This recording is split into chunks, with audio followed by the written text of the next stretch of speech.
Homeopathy, alternative medicine beloved by the royal family and by millions around the world, but does it actually work? Homeopathy, a very contentious form of alternative medicine practiced by millions all over the world. The National Health Service in the UK spends about £4 million a year on these kind of treatments, and some estimates place that number as high as £11 million.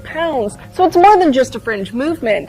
In fact, even the royal family seems to be fans. The Queen's physician, Peter Fisher, recently called for more people to use it. He says that it's safe, popular with patients, improves clinical outcomes without increasing costs, and reduces the use of potentially hazardous drugs, including antimicrobials. Although in the US, the National Institute of Health says that there is little evidence to support homeopathy as an effective treatment for any specific condition. So what is it? Homeopathy isn't a new idea. It was introduced by the German physician Samuel Hahnemann over 200 years ago. Homeopathy's premise is based on a few interesting ideas. According to the National Center for Homeopathy, the first idea is that like cures like. And that's what homeopathy means in Greek, same suffering. Or that something that produces symptoms in a healthy person makes a sick person healthy. So, like caffeine, a molecule that keeps people awake, might be used to treat people with insomnia, but only if caffeine is diluted to very small amounts. And that's the second premise. The more dilute the remedy is, the more potent it is. And thirdly, that the illness is specific to the person.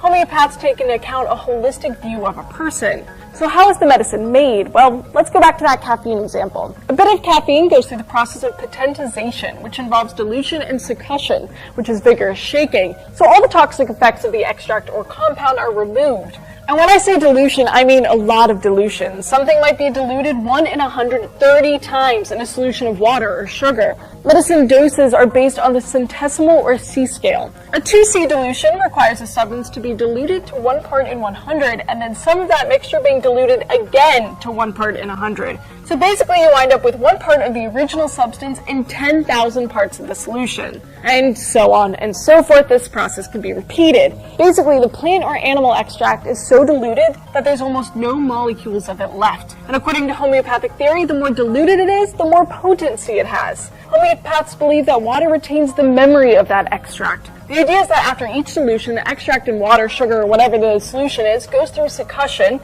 which activates the vital energy of the extract. Okay, so that's basically the whole process in a nutshell, but what does the science say about it? Well, one study published in the journal Rheumatology found that homeopathy helped arthritis patients over the course of 6 months when added alongside conventional medicine. But it was because of its unique consultation process. Basically, homeopathy treats the patient, not just the symptoms.